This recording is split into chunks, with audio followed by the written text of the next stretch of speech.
चलिए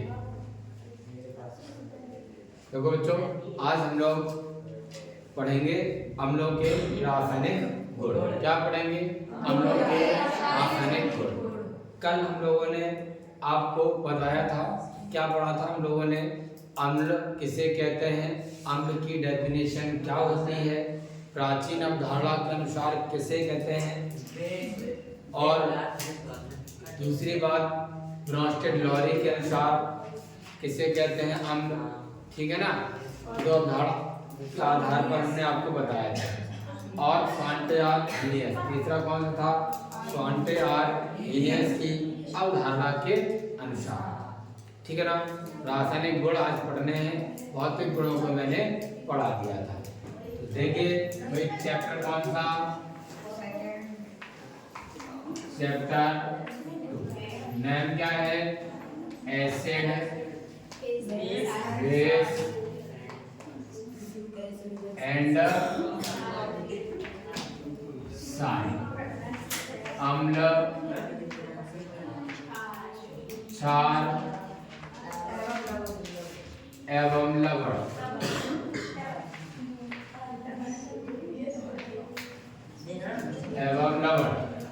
बच्चों आवाज कम करते हो। तो हम लोगों ने कल सामान्य गुणों को पढ़ लिया था, आज हम पढ़ेंगे रासायनिक गुण। तो आइए स्टार्ट कर लेते हैं। हम लोग लिखेंगे अम्लों के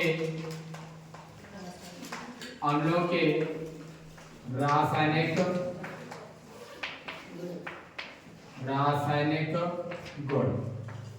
अम्लों के रासायनिक गुण।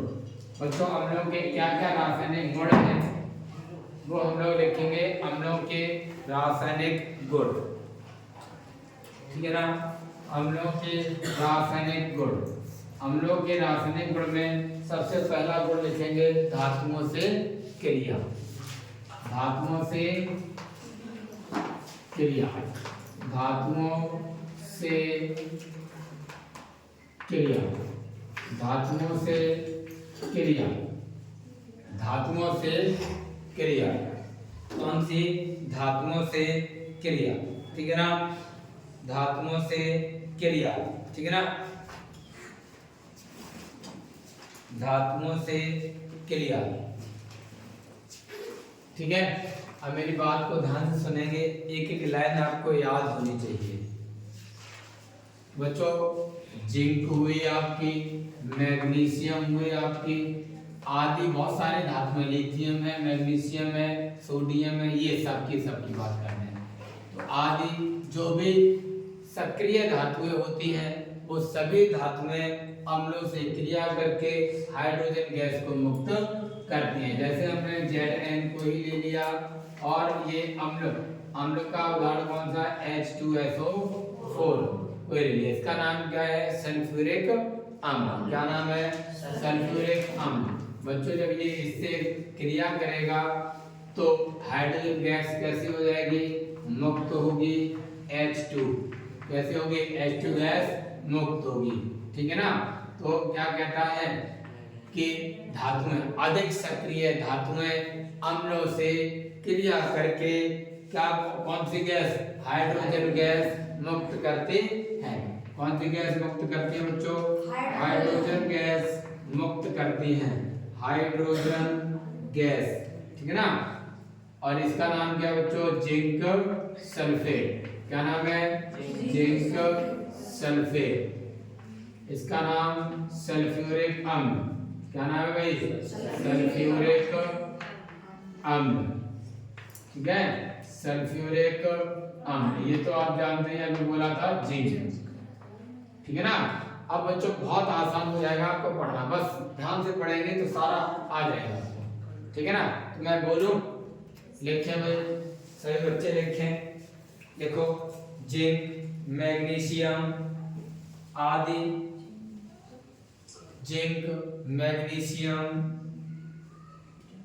जिंक, मैग्नीशियम आदि कई धातुएं अम्लों से क्रिया करके, आदि कई धातुएं अम्लों से क्रिया करके हाइड्रोजन गैस मुक्त करती हैं। हाइड्रोजन गैस मुक्त करती हैं। हाइड्रोजन गैस मुक्त करती हैं। हाइड्रोजन गैस मुक्त करती हैं। ठीक है ना, हाइड्रोजन गैस मुक्त करती हैं। हाइड्रोजन गैस मुक्त करती हैं। जैसा कि बच्चों मैंने बोला कि कोई भी धातु है, जैसे ये अधिक सक्रिय धातु है, ठीक है ना, हाइड्रोजन से अधिक सक्रिय धातुएं जितनी भी होंगी वह सबकी सब अम्लों से क्रिया करेंगी और अम्लों से क्रिया करके कौन सी गैस मुक्त करेंगी? हाइड्रोजन गैस मुक्त करेंगी। हमने धातु ली जिंक और अम्ल लिया सल्फ्यूरिक अम्ल। इसकी क्रिया जब हमने सल्फ्यूरिक अम्ल से कराई तो कौन सी गैस मुक्त हुई? Hydrogen gas. क्यों, कैसे, ये बात हमें पता है क्योंकि धातुओं से जैसे ही क्रिया होती है और हमें पता है कि वह कौन सी गैस मुक्त करती है? Hydrogen gas. तो आप एग्जाम्पल में लिख सकते हैं, ठीक है ना, एग्जाम्पल में लिख सकते हैं। और एग्जाम्पल एक लिखा दूं क्या? चलो ZN की क्रिया हम दूसरा उदाहरण ले लेते हैं बच्चों। HCl, इसका नाम जानते हैं, बोलो HCl का नाम क्या है? हाइड्रोजन क्लोराइड या हाइड्रोक्लोरिक अम्ल कह सकते हैं। क्या कह सकते हैं? हाइड्रोक्लोरिक अम्ल। हाइड्रोक्लोरिक अम्ल कह सकते हैं इसको, ठीक है ना, हाइड्रोक्लोरिक अम्ल। जैसा कि मैंने आपको बताया था धातुएं अम्लों के साथ क्रिया करेंगी और क्रिया करके कौन सी गैस मुक्त करेंगी? हाइड्रोजन H2, ठीक है। तो बचेगा क्या? ZnCl2। ZnCl2। तो बच्चों बैलेंस कर लेंगे, यहाँ पर लगा देंगे 2, बैलेंस हो गई, ठीक है। ये दोनों के दोनों किसके उदाहरण हैं? धातुओं के। तो धातुएं जब अम्लों से क्रिया करेंगी तो क्या प्राप्त होता है? हाइड्रोजन गैस मुक्त होती है। आगे देखिए, ये लिख लें नोट करके, लिखे हुए इसको फटाफट ले। दूसरा गुण लिखते हैं हम। पहला गुण समझ में आ गया कि नहीं? धातुओं के साथ जब भी अम्ल क्रिया करेगा तो क्या मुक्त करेगा? Hydrogen gas. कौन सी गैस मुक्त करेगा? बच्चों दूसरा गुण लिखते हैं धातु कार्बोनेटों से क्रिया। धातु कार्बोनेटों से क्रिया। धातु कार्बोनेटों से क्रिया। धातु कार्बोनेटों से क्रिया। बच्चों कार्बोनेट का मतलब होता है CO3 -2, यही तो कार्बोनेट आयन होता है। कार्बोनेट आयन का मतलब क्या होता है? CO3 -2। CO3 ये कार्बोनेट है बच्चों। ये धातु के साथ क्रिया करके जो बनाएगा वही होगा धातु कार्बोनेट। क्या होगा? धातु कार्बोनेट। जैसे Na धातु होता है, इसका आयन होता है Na+, तो इसका कार्बोनेट बनेगा तो क्या बनेगा? आप लोग बताओ। ये इसके नीचे, ये इसके नीचे, ऐसे तो बताया था। फॉर्मूला क्या बन जाएगा? Na2CO3। तो ये क्या हुआ? धातु कार्बोनेट। क्या हुआ?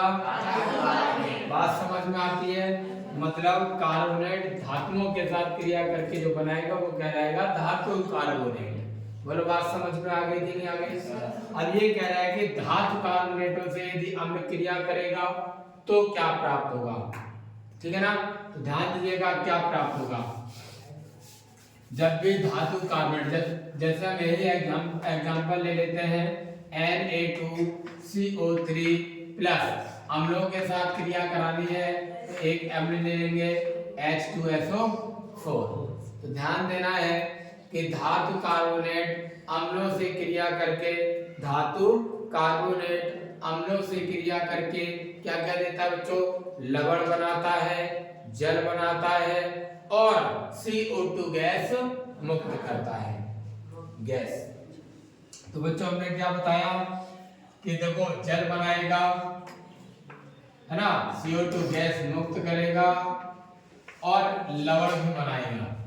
लवण का मतलब होता है अम्ल और क्षार की परस्पर क्रिया के द्वारा बने ठोस को, आयनिक ठोस को ही क्या कहते हैं, लवण। अभी हम आगे पढ़ना है टॉपिक, ठीक है ना। तो बच्चों Na और SO4 से बनेगा, तो क्या बनेगा, सोडियम का लवण Na2SO4, क्या बनेगा, Na2SO4 plus H2O plus CO। बोलो बच्चों बात समझ में आ गई कि नहीं।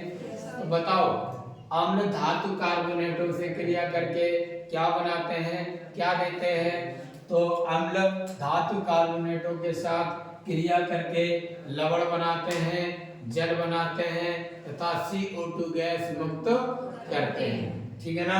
लिख देता हूं इसका नाम है बच्चों सोडियम कार्बोनेट। क्या नाम है बच्चों, सोडियम कार्बोनेट।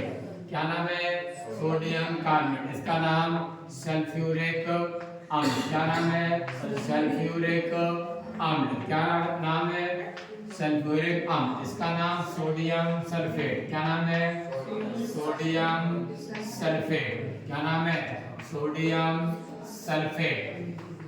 सोडियम सल्फेट ये जल है बच्चों, और ये कार्बन डाइऑक्साइड है। कार्बन डाइऑक्साइड क्या है, कार्बन डाइऑक्साइड। तो बच्चों लिखना चाहिए आप लोगों को, नहीं लिख लेते हैं, चलिए लिखेंगे। लिखो अम्ल धातु कार्बोनेटों से क्रिया करके अम्ल धातु कार्बोनेटों से क्रिया करके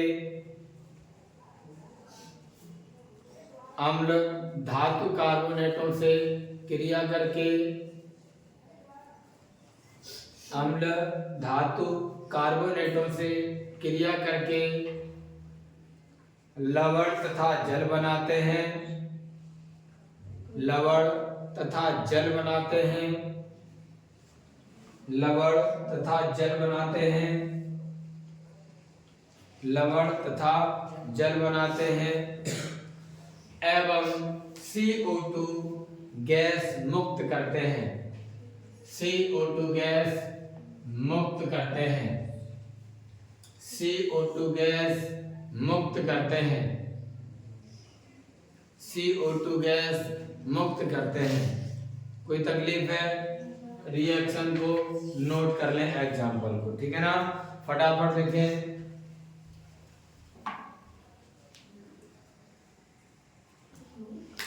चलिए तीसरा नंबर 3 पढ़ते हैं बच्चों। नंबर 3 तीसरा गुण क्या है, ध्यान दीजिएगा। धातु हाइड्रोजन कार्बोनेट, धातु हाइड्रोजन कार्बोनेट या बच्चों इसी को कहते हैं बाइकार्बोनेट। धातु बाइकार्बोनेट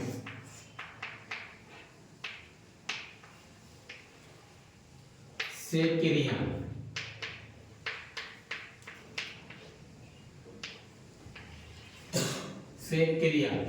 ठीक है बच्चों। देखो हाइड्रोजन का मतलब H, कार्बोनेट का मतलब CO3, और इसका मतलब पूरे का मतलब हुआ हाइड्रोजन कार्बोनेट का मतलब HCO3। इस पर आवेश कितना होता है, माइनस का A। कोई धातु ले लेंगे जैसे यही है Na प्लस, इसके साथ संयुक्त होकर क्या बनाएगा कंपाउंड, ये NaHCO3। तो ये हुआ धातु हाइड्रोजन कार्बोनेट, या बच्चों इसी को नाम दिया जाता है बाइकार्बोनेट। क्या कहा जाता है, बाइकार्बोनेट। तो ये धातु बाइकार्बोनेट भी हो गया, ठीक है ना। तो इसका नाम होता है सोडियम बाइकार्बोनेट, खाने का सोडा, इंग्लिश में कहते हैं बेकिंग सोडा। ये दोनों के दोनों कंपाउंड हमको आगे पढ़ने हैं इसी चैप्टर में, ठीक है। फिलहाल जिस प्रकार से धातु कार्बोनेट अम्लों से क्रिया करके लवण और जल बनाती है, कार्बन डाइऑक्साइड गैस मुक्त करती है, ठीक उसी प्रकार से ये भी क्या करती है, अम्लों से क्रिया करेगी और क्रिया करके बच्चों क्या प्राप्त करेगी, Na2CO3, ठीक है ना, प्लस H2O और प्लस CO2। सेम रिएक्शन होती है बच्चों इनके और इनकी, ठीक है। क्या कहता है कि धातु हाइड्रोजन कार्बोनेट या बाइकार्बोनेट अम्लों के साथ क्रिया करके, किसके साथ क्रिया करके, अम्लों के साथ क्रिया करके लवण बनाता है, जल बनाता है और CO2 गैस मुक्त करता है। इसका नाम बच्चों क्या है, सोडियम बाइकार्बोनेट। क्या नाम है, सोडियम बाइकार्बोनेट। बच्चों इसका नाम अभी लिखा था हाइड्रोक्लोरिक अम्ल, इसका नाम ये लिखा है, बाकी सारे लिखे हुए हैं, बार बार नहीं लिखते हैं। ओके, तो ध्यान दीजिएगा। तो बताओ कि अम्ल धातु हाइड्रोजन कार्बोनेट से या बाइकार्बोनेट से क्रिया करेगा तो क्या प्राप्त होगा, लवण, जल और CO2 गैस मुक्त हो जाएगी। तो लिखना चाहिए, लिखो अम्ल धातु हाइड्रोजन कार्बोनेट से, अम्ल धातु हाइड्रोजन कार्बोनेट से, अम्ल धातु हाइड्रोजन कार्बोनेट से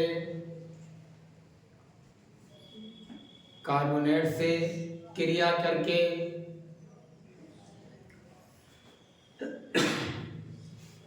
करके लवण तथा जल बनाते हैं, लवण तथा जल बनाते हैं, लवण तथा जल बनाते हैं एवं लवण तथा जल बनाते हैं एवं CO2 गैस मुक्त करते हैं, CO2 गैस मुक्त करते हैं, ठीक है ना, CO2 गैस मुक्त करते हैं, ठीक है। बैलेंस सॉरी, ये रिएक्शन को लिख लेंगे, नोट करें, ठीक है, नोट करिएगा, हो जाएगा। देखो बच्चों, रिएक्शन करते हैं हम लोग धातु हाइड्रोजन कार्बोनेट। तो धातु हाइड्रोजन कार्बोनेट क्या है, NaHCO3, ठीक है, प्लस HCl हाइड्रोक्लोरिक अम्ल। बच्चों ये गलत हो गया, CO3 नहीं बनेगा, ये तो लवण ये वाला ही आ गया, ये Na और Cl क्या बन जाएगा, NaCl, गलत लिख दिए है, NaCl plus H2O plus CO2, ठीक है ना। अब बैलेंस करेंगे, देखिएगा Na1 Cl 1 2 और 2, ठीक है ना, एकदम ठीक है। अब बैलेंस है, अब ठीक है बच्चों, गलती से थोड़ी सी गलती होगी यहाँ पर और CO3 लिख दिया था, इसको बताने के चक्कर में, ठीक है। अब ठीक है रिएक्शन, ओके, नोट करो अब इसको।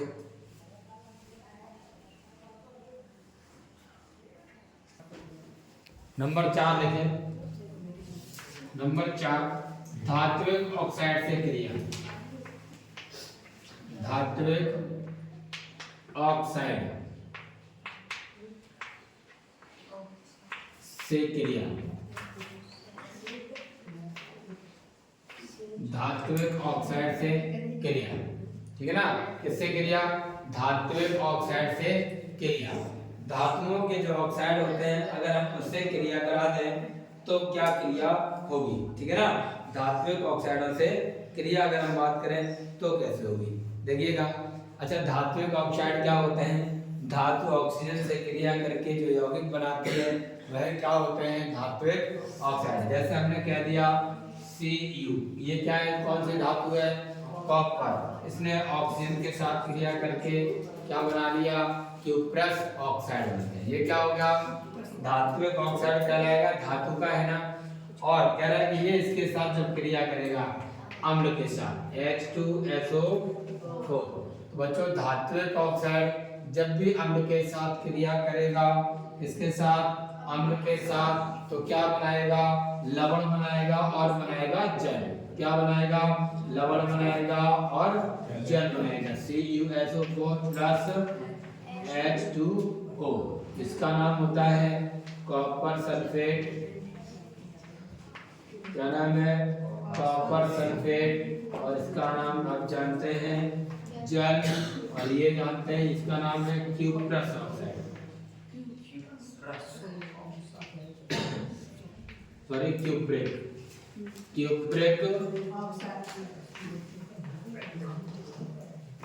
ऑक्साइड। तो बताओ, अम्ल धात्विक ऑक्साइडों से क्रिया करके क्या बनाते हैं, लवण और जल बनाते हैं। क्या बनाते हैं, लवण और जल बनाते हैं। तो लिखें, अम्ल धात्विक ऑक्साइडों से क्रिया करके, देखो अम्ल धात्विक ऑक्साइडों से क्रिया करके,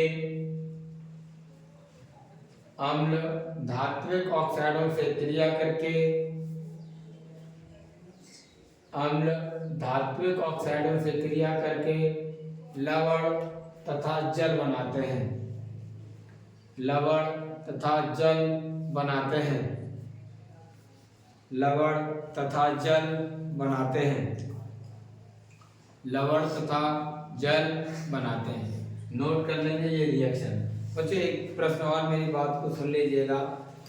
धातुओं के ऑक्साइड नेचर में, प्रकृति की बात करें तो ये क्षारीय होते हैं। प्रश्न पूछा जाता है धातुओं के जो ऑक्साइड होते हैं या धात्विक ऑक्साइड होते हैं, वह उनकी प्रकृति कैसी होती है, तो क्षारीय होती है। ये कैसे होते हैं, क्षारीय होते हैं। कैसे होते हैं, क्षारीय। अतः इनको क्षारीय ऑक्साइड भी कहा जाता है। क्या कहा जाएगा, क्षारीय ऑक्साइड भी, ठीक है ना। ये प्रकृति में क्षारीय होते हैं, इसीलिए इनको हम क्या कहते हैं, क्षारीय ऑक्साइड कह सकते हैं, ठीक है ना। चाहो तो अभी मैं लिखा दूंगा बाद में, ठीक है। इस रिएक्शन को नोट कर लें। देखो भाई,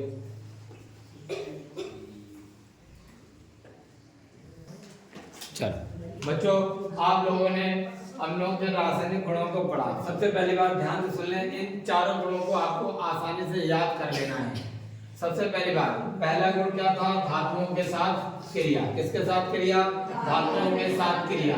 तो बताओ, मैं यहाँ पर आपको बता रहा हूँ, हिंट दे रहा हूँ, ध्यान दीजिएगा कि कोई भी धातु है वह इसके साथ क्रिया करेगी बच्चों, अम्ल के साथ क्रिया करेगी। किसके साथ क्रिया करेगी, अम्ल के साथ क्रिया करेगी। तो क्या बनाएगी, लवण बनाएगी और हाइड्रोजन गैस मुक्त करेगी। क्या कह सकते हैं, लवण plus hydrogen gas, H2 gas, H2 gas मुक्त करेगी। तो बताओ, याद करने के लिए ये तरीका सही है ना। बताओ, अम्ल धातुओं के साथ क्रिया करेगी तो क्या बनाएगी, लवण बनाएगा और हाइड्रोजन गैस मुक्त करेगा। बोलो, बात समझ में आ गई कि नहीं। दूसरा पॉइंट देखते हैं, धातु कार्बोनेटों के साथ क्रिया। किसके साथ क्रिया, धातु कार्बोनेटों के साथ क्रिया। तो कैसे लिख सकते हैं बच्चों, धातु कार्बोनेटों के साथ क्रिया। तो हम रिएक्शन में ऐसे याद कर सकते हैं, धातु कार्बोनेट, धातु कार्बोनेट, धातु कार्बोनेट प्लस अम्ल, ठीक है ना, एसिड। बताओ, धातु कार्बोनेट अम्लों से क्रिया करता है तो क्या बनाता है बच्चों, लवण बनाता है और बनाता है क्या, जल। और कौन सी गैस मुक्त करता है, CO2 गैस मुक्त करता है, ठीक है ना। सेम इसके लिए भी यही बात है, बस यहाँ पर धातु कार्बोनेट बोला है, यहाँ पर क्या कर देंगे, धातु हाइड्रोजन कार्बोनेट या बाइकार्बोनेट से क्रिया, है ना। तो धातु बाइकार्बोनेट की बात करेंगे तो भी अम्ल के साथ क्रिया करेगा, क्या बनाएगा, लवण, जल और CO2 गैस मुक्त करेगा। बोलो बच्चों, बात समझ में आ गई कि नहीं। अगला है नंबर 4, धात्विक ऑक्साइड। धात्विक ऑक्साइड से क्रिया करेगा, मैं यहाँ लिख देता हूँ, धात्विक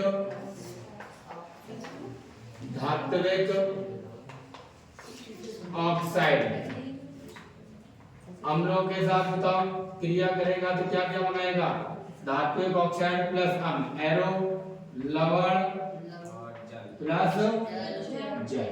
तो बताओ, चारों पॉइंट याद हो जाएंगे। धातुओं के साथ क्रिया करेगा तो कौन सी गैस मुक्त होगी? Hydrogen gas. और क्या बनेगा? लवण। बताओ धातु कार्बोनेट के साथ क्रिया होगी तो क्या बनेगा? लवण बनेगा, जल बनेगा, CO2 गैस मुक्त होगी। धातु हाइड्रोजन कार्बोनेट के साथ क्रिया होगी तो भी क्या बनेगा? लवण बनेगा, जल बनेगा और CO2 गैस मुक्त होगी। धात्विक ऑक्साइड के साथ क्रिया होगी तो बताओ क्या क्या प्राप्त होगा? लवण होगा और जल होगा। बोलो बच्चों, बात समझ में आ गई? यहाँ पर बच्चों एक नोट पॉइंट लिखेंगे, नोट धात्विक ऑक्साइड के लिए, ठीक है ना? धात्विक ऑक्साइड के लिए नोट लिखते हैं कि जो धात्विक ऑक्साइड होते हैं वह प्रकृति में क्षारीय होते हैं। किसके कैसे होते हैं? नेचर में वह क्षारीय होते हैं, अतः इनको हम क्षारीय ऑक्साइड भी कहते हैं। क्या कहते हैं? क्षारीय ऑक्साइड भी कहते हैं। ओके, चलिए फटाफट लिख के नोट करके देखो। धात्विक ऑक्साइड, धात्विक ऑक्साइड प्रकृति में, धात्विक ऑक्साइड प्रकृति में क्षारीय होते हैं। प्रकृति में क्षारीय होते हैं, प्रकृति में क्षारीय होते हैं। कैसे होते हैं बच्चों? क्षारीय होते हैं, अतः इन्हें क्षारीय ऑक्साइड भी, अतः इन्हें क्षारीय ऑक्साइड भी, अतः इन्हें क्षारीय ऑक्साइड भी कहते हैं, अतः इन्हें क्षारीय ऑक्साइड भी कहते हैं, क्षारीय ऑक्साइड भी कहते हैं, क्षारीय ऑक्साइड भी कहते हैं। क्या कहते हैं बच्चों? क्षारीय ऑक्साइड भी कहते हैं।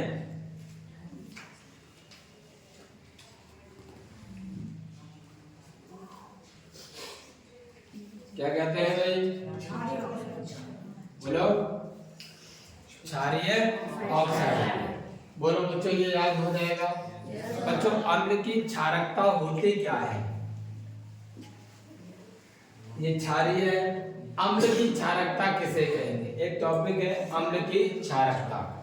कौन सा टॉपिक है? अम्ल की क्षारकता। इसको हटा दें हम, ठीक है, लिख लिया होगा, जरूरत नहीं है इसके भी। हेडिंग डालेंगे अम्ल की क्षारकता। बच्चों, अम्ल की क्षारकता क्यों लिखा जाता है आगे हम लोग पढ़ेंगे, तब जानेंगे इस चीज को, ठीक है? कि अम्ल लवणों सॉरी अम्ल जो होते हैं वह क्षारों के साथ क्रिया करके उनके प्रभाव को खत्म कर देते हैं, ठीक है? और उदासीनीकरण क्रिया देते हैं। आगे हम लोग पढ़ेंगे इस चीज को। हेडिंग डालेंगे बच्चों अम्ल की क्षारकता, अम्ल की क्षारकता। क्या? अम्ल की क्षारकता, ठीक है ना? Basicity of acid, basicity of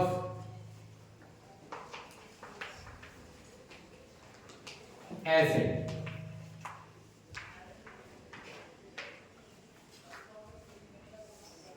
basicity of acid. बच्चों, अम्ल की क्षारकता क्या होती है वो लिखेंगे, ठीक है ना? ठीक है। अब देखो क्या है कि कोई भी अम्ल है, उस अम्ल के एक अणु में, बच्चों एग्जाम्पल बहुत सारे हैं, जैसे बच्चों HCl, HNO3, ठीक है, H2SO4, CH3COOH, और सारे हैं। तो क्षारकता किसकी कितनी होगी वो ध्यान दें। अम्ल की क्षारकता उसके एक अणु में उपस्थित, किसके? अम्ल के एक अणु में उपस्थित विस्थापनीय H परमाणुओं की संख्या होती है। तो बताओ, विस्थापनीय H परमाणुओं का मतलब है कि जब इनको जल में घोलते हैं तो ये क्या देते हैं, H प्लस आयन, और H प्लस आयन कितने हैं इनकी संख्या ही क्या कहलाती है, अम्ल की क्षारकता। तो बताओ बच्चों इसको अलग अलग करेंगे तो H प्लस और Cl माइनस, बताओ H प्लस कितने हैं, एक है, कितना है, तो बताओ इसकी क्षारकता कितनी, एक। इस वाले में भी बताओ बच्चों H प्लस में होगा और NO3 माइनस में, ठीक है ना। तो बताओ H प्लस की संख्या कितनी है, एक, तो इसकी भी क्षारकता कितनी, बच्चों यहाँ पर H प्लस और SO4 माइनस, दो है तो यहाँ दो लगा देंगे। तो बताओ H प्लस की संख्या कितनी, तो बताओ इसकी क्षारकता कितनी, दो। यहाँ पर देखेंगे बच्चों तो यहाँ पर देखो ये इसे अलग अलग करेंगे, एसीटेट आयन CH3COO माइनस और ये टूटेगा H प्लस में, ठीक है ना। ये एसीटेट आयन होता है जो कि मैंने आपको पढ़ाया है। तो बताओ H परमाणुओं की संख्या, सॉरी H आयनों की संख्या कितनी है, एक, इसकी भी क्षारकता कितनी, एक। तो बच्चों बात समझ में आई, किसी अम्ल के एक अणु में उपस्थित विस्थापनीय यानी कि अलग होने वाले विस्थापनीय H परमाणुओं की संख्या, कि H की कितनी संख्या है जो अलग हो सकती है, ठीक है ना। H परमाणुओं की संख्या को ही अम्ल की क्षारकता कहते हैं। ओके, क्या किसी अम्ल में सॉरी किसी अम्ल के एक अणु में उपस्थित, इसमें एक अणु में उपस्थित विस्थापनीय H परमाणुओं की संख्या को अम्ल की क्षारकता है। बोलो बच्चों बात समझ में आ गई कि नहीं, तो लिखना चाहिए हमको, तो लिखें फटाफट, लिखें, लिखो अम्ल के एक अणु में, अम्ल के एक अणु में, हाँ अम्ल के एक अणु में, अम्ल के एक अणु में उपस्थित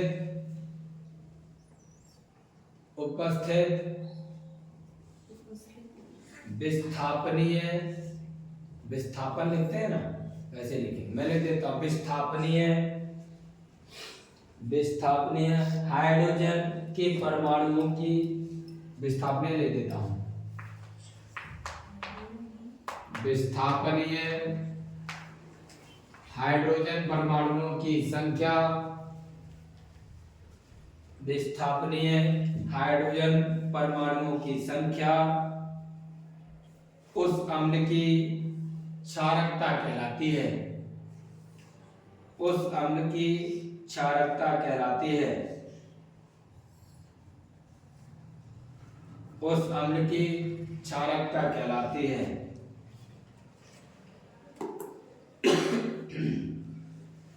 उस अम्ल की क्षारकता कहलाती है।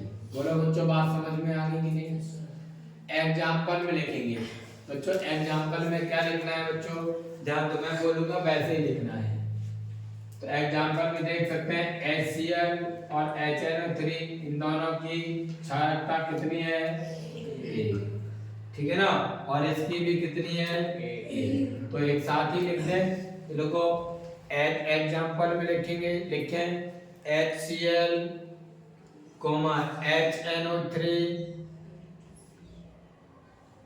HNO3 तथा CH3COOH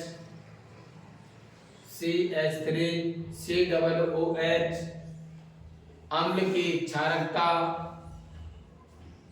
अम्ल की क्षारकता एक है, अम्ल की क्षारकता एक है,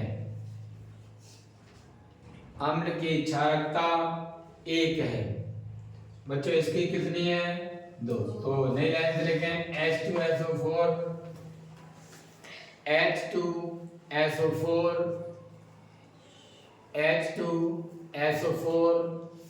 अम्ल की क्षारकता दो, कितनी है, दो है, अम्ल की क्षारकता दो है।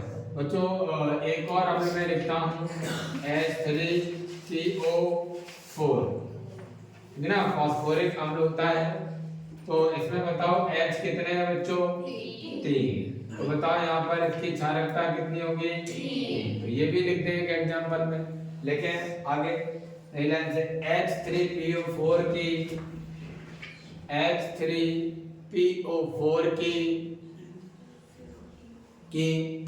क्षारकता 3 है। कितनी है? 3 है।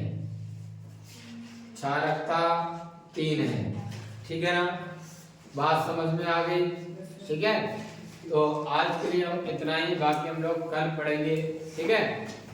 मैं एक बार जितना पढ़ाया हूँ उतना रिपीट कर देता हूँ, ठीक है?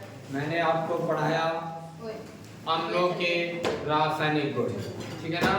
अम्लों के रासायनिक गुण। पहला गुण आपको लिखाया धातुओं के साथ क्रिया या धातुओं से क्रिया। अम्ल धातुओं के साथ क्रिया करते हैं तो क्या कौन सी गैस मुक्त करते हैं? हाइड्रोजन गैस मुक्त करते हैं। बताओ, अम्ल धातुओं के साथ क्रिया करते हैं तो कौन सी गैस मुक्त करते हैं? Hydrogen gas. बोलो, बात समझ में आ गई? बताओ, अम्ल धातुओं के साथ क्रिया करेगा तो क्या मुक्त करेगा और क्या बनाएगा? लवण, ठीक है ना? दूसरा लिखाया बच्चों धातु कार्बोनेटों से क्रिया। किससे क्रिया? धातु कार्बोनेटों से क्रिया। तो बताओ, अम्ल धातु कार्बोनेटों से क्रिया करता है तो क्या बनाता है?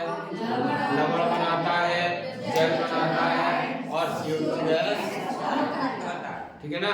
सेम इसी के लिए तरह ही सोडियम बाइकार्बोनेट, धातु बाइकार्बोनेट या धातु हाइड्रोजन कार्बोनेट की बात करें तो भी अम्ल इसके साथ क्रिया करेगा।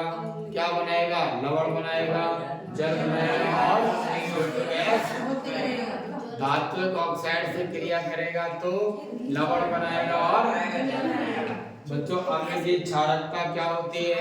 अम्ल की क्षारकता, अम्ल के एक अणु में उपस्थित, क्या बात है? अम्ल के एक अणु में उपस्थित, इसमें अम्ल के एक अणु में उपस्थित हाइड्रोजन परमाणु, विस्थापनीय हाइड्रोजन परमाणुओं की संख्या अम्ल की क्या कहलाती है? क्षारकता कहलाती है। जैसे H में HCl में कितने हैं? H कितने हैं? 1। इसकी क्षारकता कितनी? 1। HNO3 में कितनी? 1। H2SO4 में कितनी? 2। H3PO4 में 3। CH3COO में 1। ठीक है ना? याद हो जाना चाहिए आपको, ठीक है? कोई तकलीफ है नहीं? ठीक है, ओके। आज के लिए इतना ही, बाकी हम लोग कल पढ़ते हैं, ओके?